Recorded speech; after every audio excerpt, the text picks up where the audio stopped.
اور محشر کیسے قائم ہوگا. اللہ اکبر. قرآن و حدیث کی روشنی میں سٹیپ بائی سٹیپ مفتی صاحب نے بتایا کہ کیسے قیامت طاری ہوگی، اور اس میں ایک جملہ فرمایا کہ کوئی ایک مصیبت ہو، کوئی ایک پریشانی ہو تو بیان کی جائے. ایک کے بعد ایک کے بعد ایک بہت بڑے مسائل کا سامنا ہوگا. زمین تانبے کی، سورج 1 میل پر، آج کروڑوں میل دور ہے سورج، پنکھے چل رہے ہیں مگر ہم سب پسینے سے شرابور ہوئے ہیں. آپ ذرا سوچیں کہ جب پنکھا نہیں، سایہ نہیں، زمین تانبے کی اور سورج 1 میل پر ہوگا، گرمی اور پیاس کا عالم کیا ہوگا. قیامت کے دن کی یہ ایک سختی ہی کافی تھی، مگر اس گرمی کے عالم میں سوال جواب ہوں گے. اس گرمی کے عالم میں نامہ اعمال تولے جائیں گے. اس گرمی کے عالم میں پل صراط سے گزارا جائے گا. یعنی آپ غور تو کریں کہ پریشانیاں کتنی. اور اگر اب غور کیا جائے کہ ان تمام ڈیفیکلٹیز کا، ان تمام پریشانیوں کا حل اگر ہے تو ایک ہی ذات والا تبار ہے جو شافع روز محشر ہیں، جن کی سنی جائے گی، جو شفاعت کریں گے. سیدی اعلیٰ حضرت لکھتے ہیں نا، سنتے ہیں کہ محشر میں صرف ان کی رسائی ہے اور کوئی نہیں. سنتے ہیں کہ محشر میں صرف ان کی رسائی ہے، گر ان کی رسائی ہے لو جب تو بنائی ہے. پھر تو بات بن جائے گی نا. اب مجھے ایک بات بتائیں، کتنے پرابلمز ہیں. گرمی ہے، گرمی ہوتی ہے تو پہلے کیا چاہیے ہوتا ہے؟ پانی چاہیے ہوتا ہے.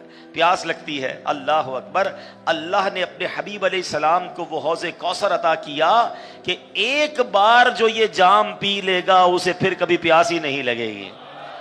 اعلیٰ حضرت کہتے ہیں نا، ٹھنڈا ٹھنڈا میٹھا میٹھا، ٹھنڈا ٹھنڈا اور میٹھا میٹھا پیتے ہم ہیں پلاتے یہ ہے صلی اللہ.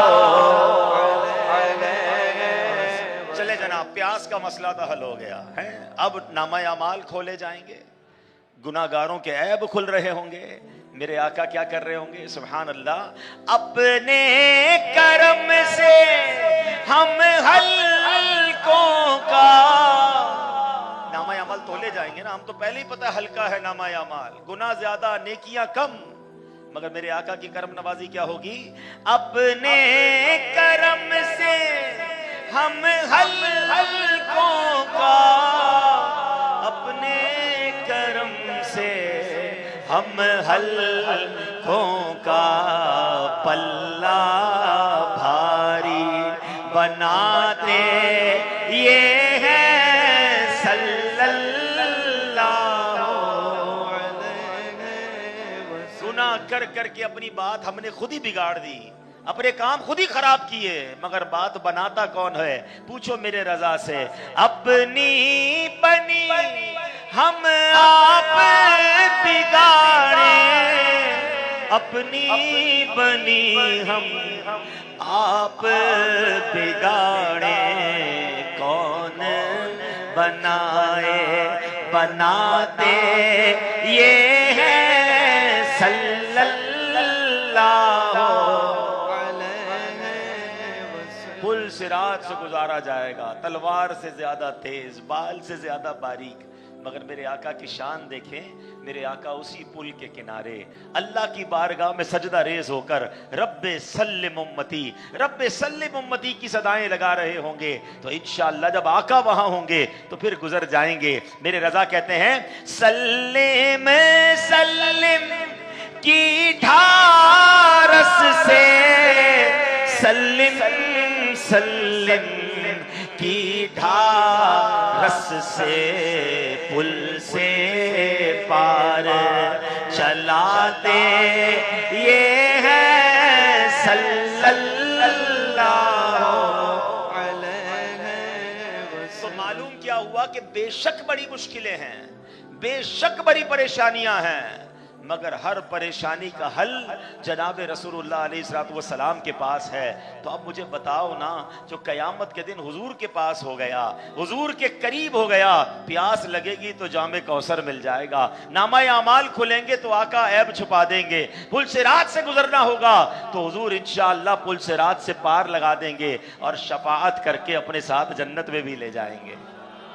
تو درود پاک، ایکچولی درود پاک از دا گیٹ پاس، یہ آپ کے پاس وہ پریورٹی پاس ہے، یہ وہ وی آئی پی کارڈ ہے کہ درود پاک پڑھے ہوں گے، کثرت سے پڑھے ہوں گے تو قیامت میں میرے آقا کا قرب نصیب ہو جائے گا۔ تو فضول باتوں سے اپنے آپ کو بچائیے۔ یہ موبائل فون کا بہت زیادہ استعمال بڑھ گیا ہے، اس کو کم کیجئے اور اپنا وقت درود پاک میں، تلاوت میں، ذکر میں کیجئے اور نیکیاں کماتے چلے جائیے۔ اللہ مجھے بھی کثرت سے درود پاک پڑھنے والا بنائے، آپ کو بھی بنا دے۔ آئیے مل کر محبت سے باآواز بلند درود پاک پڑھیں۔ صلو علی الحبیب صلی اللہ تعالی علی محمد صلی اللہ علیہ وسلم۔ ماشاءاللہ میں جب آ رہا تھا تو علامہ صاحب بہت ہی عظیم ہستی حضرت امام زین العابدین رضی اللہ تعالیٰ عنہ کے فضائل پر بیان کر رہے تھے اور مجھے بتایا گیا کہ آج ان کا عرس بھی منایا جا رہا ہے۔ تو ایک روایت میں ان کے حوالے سے اور پھر کچھ میسج دینا چاہوں گا۔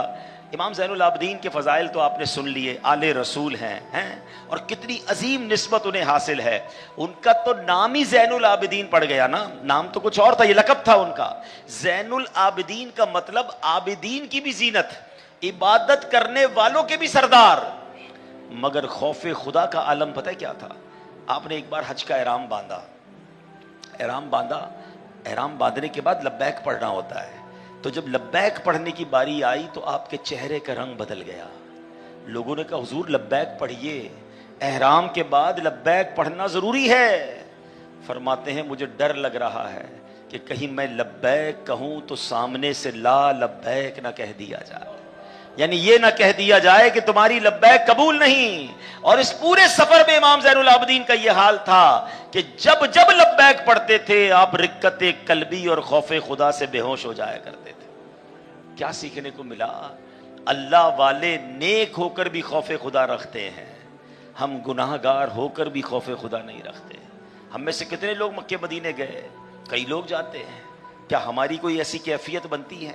احرام پہنتے وقت، بارگاہ الہی میں حاضر ہوتے وقت، مدینہ منورہ جاتے وقت، اب تو لوگوں نے پکنک بنا دیا ہے، ادھر جا کر بھی سیلفی بنانی ہے، ادھر جا کر بھی ویڈیو بنانی ہے، لوگوں کو بتانا ہے کتنے عمرے کتنے حج کیے۔ ارے گناہگار بن کے جانا ہے، مجرم سمجھ کے جانا ہے، ندامت کے ساتھ جانا ہے، معافی کے لیے جانا ہے۔ ہم تو چند نمازیں پڑھ لیں، کوئی حج کر کے آ جائے ایسا لگتا ہے جنت کا ٹکٹ لے کر آ گیا ہے، تھوڑا بہت صدقہ خیرات کر دے تو دنیا کو بتاتا پھرتا ہے۔ مجھے بتاؤ نا، ہم تو امام زین العابدین کے مبارک نعلین پر لگنے والی خاک کے برابر بھی نہیں ہے، اور وہ ڈر رہے ہیں، وہ رو رہے ہیں، وہ گھبرا رہے ہیں، خوف خدا۔ ہمارا کیا حال ہے؟ کاش امام زین العابدین کے تقوی کا ذرہ مل جائے، خوف خدا کا ذرہ مل جائے، عبادت کا ویسا ذوق مل جائے۔ نام لینا، ان کا ذکر کرنا، ان سے محبت کا اظہار کرنا بہت اچھی بات ہے، مگر ان کی سیرت کو بھی تو اپنانا ہے نا۔ اور آج چونکہ اہل بیت کی بات ہو رہی ہے، میرے آقا کی مبارک آل کی بات ہو رہی ہے، آج میں اللہ کا محبوب بننے کا نسخہ، اب میں سے اگر کوئی چاہتا ہے کہ میں رب کا محبوب بن جاؤں، اس کا نصاب بخاری شریف میں گویا بیان ہوا، نبی پاک نے ایک انداز بیان کر دیا۔ سبحان اللہ، بخاری شریف میں حدیث قدسی ہے۔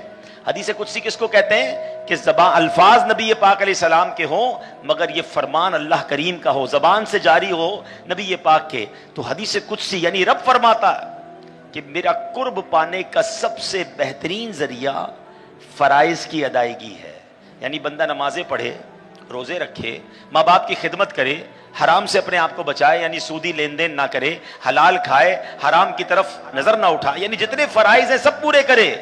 مزید فرمایا کہ نوافل کے ذریعے سے مسلسل پھر بندہ میرا قرب حاصل کرتا رہتا ہے حتیٰ کہ میں اس بندے کو اپنا محبوب بنا لیتا ہوں۔ تھوڑا سا لمبا راستہ ہے نا، فرائض پر بھی عمل کرنا ہے، حرام سے بھی بچنا ہے، نوافل بھی پڑھتے رہنے، پورا ایک نصاب ہے، پوری زندگی ہے۔ اب شارٹ کٹ سننا ہے، ہاں سبحان اللہ. اب سنو, سرکار دو عالم علیہ الصلوۃ والسلام کی بارگاہ میں ایک بار حسنین کریمین موجود تھے. میرے آقا نے ان شہزادوں کے بارے میں دعا کی, اللہم انی احبہما فاحببہما واحبب من یحببہما. اے اللہ پاک, بے شک میں ان دونوں سے محبت کرتا ہوں, تو بھی ان سے محبت فرما, اور قیامت تک جو ان سے محبت کرے اس کو بھی اپنا محبوب بنا لے. یعنی سبحان اللہ, تاثیر کیا ہے محبت اہل بیت کی. یاد رکھیں اللہ نے ہر چیز میں ایک تاثیر رکھی ہے. پانی کی تاثیر ٹھنڈی ہوتی ہے, روٹی کی گرم ہوتی ہے, دودھ کی تاثیر سرد ہوتی ہے, بادام کی تاثیر گرم ہوتی ہے, آگ جلاتی ہے, پانی بجھاتا ہے, ہر چیز کی ایک تاثیر ہوتی ہے. اللہ اکبر. اہل بیت کی محبت کی تاثیر اور خصوصیت یہ ہے کہ جو بندہ اہل بیت سے محبت کرتا ہے اللہ کا محبوب بن جاتا ہے. یہ محبت اہل بیت اس کو اللہ کا محبوب بنا دیتی ہے. ایک طرف ایک لانگ رن ہے, فرائض کی پابندی بالکل کرنی ہے, مسلسل نوافل پڑھنے ہیں, اللہ کا قرب حاصل کرنا ہے, اللہ اسے اپنا محبوب بناتا ہے. مگر وہاں دعائے مصطفیٰ کیا ہے کہ اللہ جو ان سے محبت کرے, کیونکہ میں بھی ان سے محبت کرتا ہوں, اے پروردگار تو انہیں اپنا محبوب بنا لے. تو اے میرے پیارے اسلامی بھائیوں, اہل بیت سے پیار یہ ہمارے ایمان کا تقاضا ہے. ان عظیم ہستیوں سے محبت کرنا یہ ہمارے عشق کا تقاضا ہے. اور چونکہ آج امام زین العابدین کی بات ہوئی, پچھلے دنوں محرم الحرام میں ہم نے پنجتن پاک اور شہدائے کربلا کا ذکر سنا, تو ہمیشہ یاد رکھیں کہ اہل بیت کی محبت یہ انشاءاللہ دنیا اور آخرت میں ہمارے لیے برکت کا باعث ہے. اور پھر سبحان اللہ, نبی پاک جو حسنین کریمین سے برتاؤ رکھتے تھے, جو پیار رکھتے تھے, اس میں بہت سارے لوگوں کے لیے درس بھی ہے. آپ نے کئی بار سنا ہوگا کہ میرے آقا کے کاندھے پر حسنین کریمین سواری کرتے.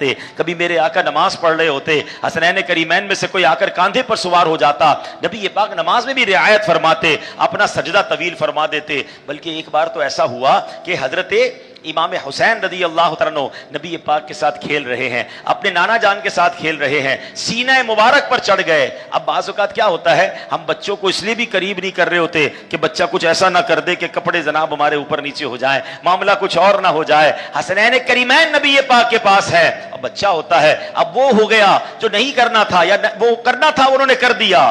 اب صحابہ لپکے کے نبی پاک سے ان کو دور کر لیں, اٹھا لیں. میرے آقا نے فرمایا میرے بیٹے کو چھوڑ دو, اسے ایسا ہی رہنے دو. یہاں تک کہ جب ننھے شہزادے اپنی حاجت سے فارغ ہو گئے, نبی پاک نے پانی منگوایا, اپنے مقدس لباس کو دھو دیا. یہاں ایک بات تو یہ پتہ چلی کہ حسنین کریمین سے, شہزادوں سے نبی پاک کو پیار کیسا تھا, محبت کیسی تھی. ایک بار غالباً امام حسن یا امام حسین کاندھے پر ہیں, اور جب نبی پاک جا رہے ہیں, صحابی رسول کہتے ہیں اے شہزادے تم تو کتنی پیاری سواری پر سوار ہو, یعنی پیارے آقا کے کاندھے پر سوار ہو. تو نبی پاک نے کتنا پیارا جواب دیا, یہ بھی تو دیکھو سوار کیسا ہے, شہزادہ کون ہے, سوار کون ہے. نانا اور نواسے کا پیار دیکھیں. یہاں میں ان کا مرتبہ بھی بیان کر رہا ہوں, مگر ساتھ ساتھ ایک پیغام دینا ہے, ہم اپنے بچوں کے ساتھ کیسے ہیں, ہم اپنے بچوں کے ساتھ برتاؤ کیسا کرتے ہیں. آج چھوٹے بچے کو موبائل پکڑایا, امی بھی فارغ, ابو بھی فارغ, ارے ہماری جان چھوٹ گئی, بچہ کارٹون دیکھتا رہتا ہے, ہم اپنے کام کر رہے ہیں. بلکہ ایک ہی گھر میں سارے لوگ بیزی ہیں, گھر میں موجود ہیں, سب کے پاس موبائل ہے, مگر ایک دوسرے کے لیے ٹائم نہیں ہے. یاد رکھیے اگر آپ اپنے بچوں کو اپنے ساتھ اٹیچ نہیں کریں گے تو وہ کسی اور چیز کے ساتھ اٹیچ ہو جائیں گے, وہ کچھ اور سیکھیں گے جو نہیں سیکھنا چاہیے. نبی پاک کی سیرت ہمیں سکھا رہی ہے کہ بچوں کو پیار بھی دینا ہے, بچوں کو وقت بھی دینا ہے, اور اگر بچے قریب آ کر کبھی کپڑے میلے کر بھی دیں تو اس پر ناراض نہیں ہونا, وہ بچے ہیں, لیکن بچوں کی تربیت کے لیے انہیں وقت دینا ضروری ہے. مگر آج ماں باپ کے لیے بچوں کے لیے ماں باپ کے پاس ٹائم نہیں ہے. ایک وقت آئے گا جب آپ کو وقت چاہیے گا, بچوں کے پاس ٹائم نہیں. آپ کہتے ہیں بچہ آتا ہی نہیں, موبائل ہاتھ میں, آپ موبائل لے لیں اور آپ خود ان کے ساتھ انوالو ہو جائیں, کھیلیں کودیں, بات کریں, کوئی فزیکل ایکٹیویٹی کریں, ورنہ بچے دور ہوتے جا رہے ہیں. ایک ہی گھر میں رہ کر کئی دن تک ماں باپ ایک دوسرے سے بچوں سے بات نہیں کرتے. ایسا نہ کریں, اپنے بچوں کو وقت دیں, اور بچوں کی تربیت کے لیے بھی یہ ضروری ہے. اب میں مثال دیتا ہوں, دو قسم کے ماں باپ ہوتے ہیں. ایک والد گھر میں آئے تو بچے کہتے جلدی سو جاؤ, بستر میں چلو, ابو آ گئے. کیوں؟ ابو نے آ کے انسپیکٹر ہی بننا ہے, ڈانٹنا ہی ہے, سوال جواب ہی کرنے ہیں, سختی کرنی ہے. اور ایک والد وہ ہے جب گھر میں جاتا ہے بچے دوڑتے ہوئے آ جاتے ہیں, ابو آ گئے, دادا آ گئے, اور چپک جاتے ہیں. بتاؤ ان دونوں میں سے کون سا والد ہے جو بچوں کی تربیت کر سکے گا, جس سے بچے پیار کرتے ہوں گے نا, جو قریب آئیں گے. آپ پھر سمجھائیں گے نماز پڑھنا ہے، سچ بولنا ہے، بری بات نہیں کرنی، کیونکہ آپ کی بات چیت ہو رہی ہے، مگر ہم تو سارے ہی مصروف ہو گئے۔ میں نے پہلے بھی ایک بیان میں واقعہ سنایا تھا، وہ ہے تو چٹکلا، لیکن واقعی ہمارا حال اب ایسا ہی ہو گیا ہے۔ واقعہ یہ تھا، پتہ نہیں فرضی واقعہ ہے یا سچا واقعہ ہے، کہ ایک گھر میں ڈاکو آئے اور ایک بوڑھی خاتون موجود تھی۔ تو ڈاکوؤں نے بوڑھی خاتون کو پہلے تو باندھا رسیوں سے اور سارا سونا زیور وغیرہ سب جمع کر لیا۔ جب جانے لگے تو دوست نے کہا یار اس بوڑھی عورت نے تو ہمیں دیکھ لیا ہے، اس کو بھی قتل کر دو ورنہ یہ گواہی دے گی، ہم مارے جائیں گے۔ کہتا ہے یار بات تو صحیح کر رہے ہو، اس کو چھوڑ کے جائیں گے تو گواہ رہ جائے گا، تو کیا کریں؟ تو قتل کر دو۔ بوڑھی اماں کہتی مارنا چاہتے ہو مجھے مار دو، مگر آخری خواہش ہے۔ کہ کیا خواہش ہے؟ یہ سامنے جو سوئچ لگا نا یہ بند کر دو۔ ارے اماں مرنے سے پہلے یہ کیسی خواہش؟ کہ میں کہتی ہوں نا بس یہ سوئچ بند کر دو۔ اچھا چلو یار، بوڑھی کہتی بند کر دو، سوئچ بند کیا۔ جیسے ہی سوئچ بند کیا تو ایک کمرے سے بیٹا نکلا، امی دیکھو یہ بہن نے لگتا ہے وائی فائی بند کر دیا ہوگا۔ ادھر سے بہن نکلی، دیکھو امی آج بھائی جان نے پھر وائی فائی بند کر دیا۔ تیسرا بیٹا نکلا، میں چھوڑوں گا نہیں، کس نے وائی فائی بند کیا ہے؟ اب دیکھا تو ماں بندھی ہوئی، ڈاکو کھڑے ہیں، سب بچوں نے مل کر ماں کو بچایا، ڈاکو بھاگ گئے، ماں کی جان بچ گئی۔ تو پتہ چلا کہ بچے گھر میں تھے مگر سب اپنے کاموں میں مگن تھے، گھر میں کیا ہو رہا تھا یہ بھی نہیں پتا۔ کہتے ہیں نا آج کے بچوں کو گھر سے نکالنا ہے تو وائی فائی بند کر دو، ورنہ گھر سے کمرے سے بچہ نکلنے کے لیے تیار نہیں۔ یہ ہم نے کیا ہے۔ حسینین کریمین کی نبی پاک سے پیار محبت ہم بچپن سے سن رہے ہیں، مگر ہم کتنا بچوں کو ٹائم دے رہے ہیں؟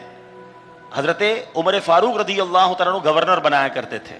آپ نے ایک گورنر بنایا، پروانہ جاری کیا، اس کے لیے آرڈر جاری کیا، آپ کے ساتھ ہی وہ بندہ کھڑا ہے، ایک بچہ دوڑتا ہوا آیا، حضرت عمر نے اس بچے کو اٹھایا اور چوما۔ تو برابر والا گورنر کہتا ہے آپ بچوں کو چومتے ہیں، ہم تو نہیں چومتے۔ آپ نے فرمایا جلدی سے اس کی گورنری کینسل کرو، جو بچوں سے پیار نہیں کرتا وہ رعایا سے کیا پیار کرے گا؟ اور آج کئی لوگوں کو بچے اچھے نہیں لگتے۔ آپ کو پتا ہے جنت میں ایک دروازہ ہے، جنت میں ایک گھر ہے، فرمایا جو بچوں کو خوش کرے گا دارالفرا اسے جنت میں عطا کیا جائے گا۔ تو بچوں سے پیار کریں، اور صرف اپنے بچوں سے نہیں دوسروں کے بچوں سے بھی پیار کریں، انہیں بھی محبت سے پیش آیا کریں، سختیاں کم کریں۔ خاص طور پہ مسجد میں معذرت کے ساتھ ہمارے کچھ بزرگ ہوتے ہیں تو مسجد میں ایسا برتاؤ رکھتے ہیں کہ بچے مسجد میں آنے میں ڈرتے ہیں۔ ارے بچے ہیں تو اگر آ گئے، اول تو ایسے بچوں کو نہیں لانا چاہیے جو مسجد میں شور کریں، لیکن اگر بچہ آ گیا ہے تو اس کو ایسا تو نہ ڈرا دیں کہ مسجد میں ایسے خطرناک انکل ہوتے ہیں، اب بعد میں بڑا ہو کر بھی مسجد میں نہیں آئے گا۔ نہ جانے کتنے ایسے بچوں کو اپنے مسجد میں دور کر دیا ہوگا کہ وہ مسجد میں آنے سے ڈر رہے ہوں گے۔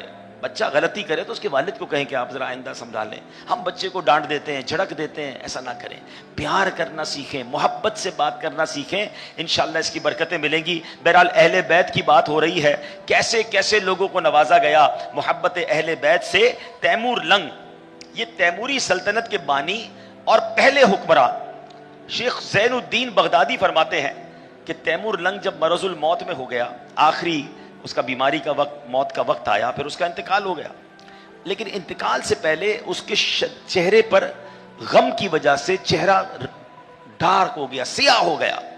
حالت سنبھلی تو لوگوں نے کہا کہ ابھی تھوڑی دیر پہلے آپ کا رنگ سیاہ ہو گیا تھا، اب تو ٹھیک ہو گیا، وجہ کیا ہے؟ تو تیمور لنگ نے کہا کہ میں نے عذاب کے فرشتے دیکھے، میری طرف آ رہے تھے، مجھ پر شدید غم طاری ہو گیا جس کی وجہ سے میرا رنگ سیاہ ہو گیا، مگر فوراً ہی میرے آقا مدینے والے مصطفیٰ صلی اللہ علیہ وسلم تشریف لائے، فرشتوں سے فرمایا اسے چھوڑ دو کیونکہ یہ میری اولاد یعنی سید زادوں سے محبت کرتا ہے۔ یہ سن کر وہ عذاب کے فرشتے واپس ہو گئے۔ اللہ اکبر۔ اے میرے پیارے اسلام بھائیو، علامہ اسماعیل یوسف بن اسماعیل نبہانی رحمۃ اللہ تعالی بہت بڑے بزرگ ہیں، وہ لکھتے ہیں کہ تیمور لنگ کے انتقال کے بعد کسی نے اب اس کو خواب میں دیکھا کہ نبی پاک تشریف فرما ہے، پاس ہی تیمور لنگ بھی بیٹھے ہیں، اور آقا نے خواب دیکھنے والے سے فرمایا اے محمد بن حسن، تیمور میری اولاد سے محبت کرتا تھا۔ تو نبی پاک کی آل سے محبت، پیارے آقا کی اولاد سے محبت، یہ ہمارے ایمان کا تقاضا اور انشاءاللہ ہماری مغفرت کا ذریعہ ہوگا۔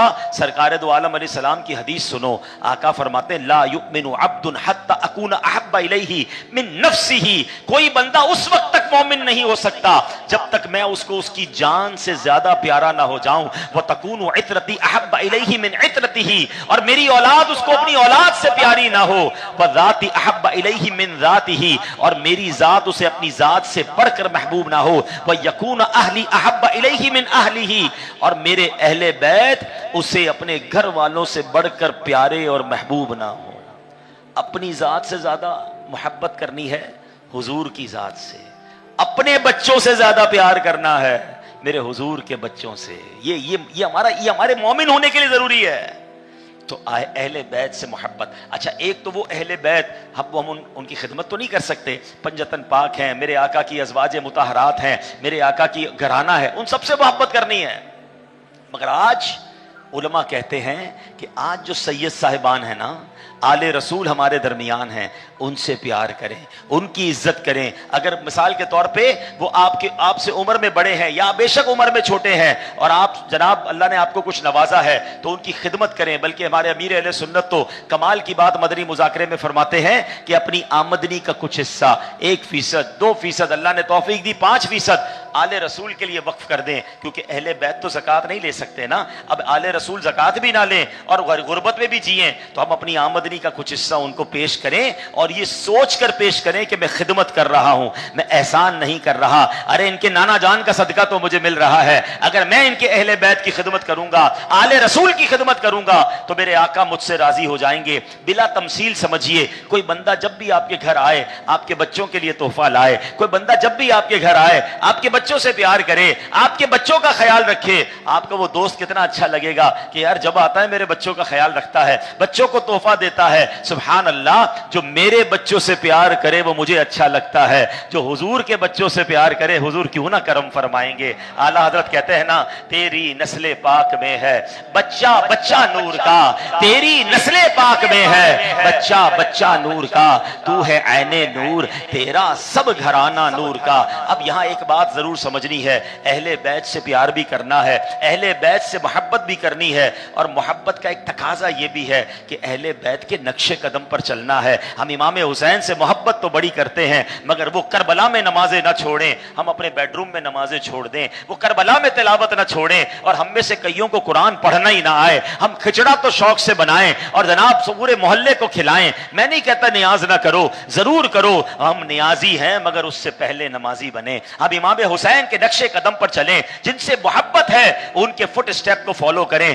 ورنہ ایسا نہ ہو کہ قیامت کے دن امام حسین سے یا کربلا والوں سے ملاقات ہو اور وہ ہم سے سوال کر لیں کہ میں نے تو نانا کے دین کے لیے سر بھی کٹا دیا، خاندان لٹا دیا، بتاؤ تم کیا کر کے آئے تھے. کیا جواب ہے ہمارے پاس؟ جھوٹ بولنے والا کیا جواب دے گا؟ دھوکہ دینے والا کیا جواب دے گا؟ نماز نہ پڑھنے والا کیا جواب دے گا؟ تو اے میرے پیارے اسلامی بھائیوں، محبت اہل بیت زبان سے بھی کرنی ہے اور کردار سے بھی کرنی ہے. نبی پاک فرماتے ہیں، حدیث پاک کا خلاصہ ہے، میری آل میری امت کے حق میں کشتی نوح کی مانند ہے، جو اس میں سوار ہو گیا اس کا بیڑا پار ہو جائے گا. سبحان اللہ. تو پیارے آقا کی اہل بیت ہمارے لیے کشتی کی مانند ہیں. اور ایک اور جگہ میرے آقا فرماتے ہیں، اصحابی کالنجوم فبأیہم اقتدیتم اہتدیتم، میرے صحابہ ستاروں کی مانند ہیں، ان میں سے جن کی بھی اقتدا کرو گے تم کامیاب ہو جاؤ گے، فلاح پا جاؤ گے. اللہ اکبر. ان دونوں حدیثوں پر غور کریں. آقا کی آل کشتی کی مانند ہے، صحابہ ستاروں کی مانند ہے. پہلے کے زمانے میں جب لوگ کشتی میں جاتے تھے سمندر کا سفر کرتے تھے، اب تو ریڈار اور کمپاس آ گئے، مگر پہلے ستارے راستہ بتاتے تھے، کشتی پار لگاتی تھی. میرے رضا نے ان دونوں حدیثوں کو جمع کر کے اہل سنت کا عقیدہ بیان کر دیا. کیونکہ آج کے دور میں پرابلم یہ ہے، کچھ لوگ صرف صحابہ کی بات کرتے ہیں، اہل بیت کی بات نہیں کرتے، کچھ اہل بیت کی بات کرتے ہیں، صحابہ کی بات نہیں کرتے. ہمارا عقیدہ یہ ہے کہ ہمیں ان دونوں سے پیار ہے اور انشاءاللہ اپنا بیڑا اہل سنت کا ہے بیڑا. کیوں؟ اصحاب حضور نجم ہے اور ناؤ ہے عطرت رسول اللہ کی نجم ہے اور ناؤ ہے عطرت رسول اللہ. ہر صحابی نبی یہ عقیدہ مضبوط رکھنا، ہر صحابی سے محبت اور اہل بیت پر ہمارا دل و جان قربان. آج بھی آل رسول کی خدمت کرنی ہے. جب آپ نے یہ دونوں دامن تھام لیے نا تو انشاءاللہ عقیدہ بھی مضبوط رہے گا اور سبحان اللہ پھر آقا کے پیچھے پیچھے جنت میں جانا نصیب ہو جائے گا. ایک بڑی پیاری حدیث آخر میں سن لیں, ایمان تازہ ہو جائے گا. ان عظیم ہستیوں سے محبت کا صلہ پتہ ہے کیا ملے گا. ایک بار نبی پاک علیہ الصلوۃ والسلام کی خدمت میں مولا علی اور امام حسین حاضر. میرے آقا نے فرمایا اے علی, وہ 4 لوگ جو پہلے جنت میں جائیں گے ان میں سے ایک تم ہو, ایک میں ہوں, اور 2 ہمارے بیٹے امام حسن اور امام حسین. ہماری اولاد ہمارے پیچھے ہوگی, اس کے پیچھے ہماری ازواج ہوں گی.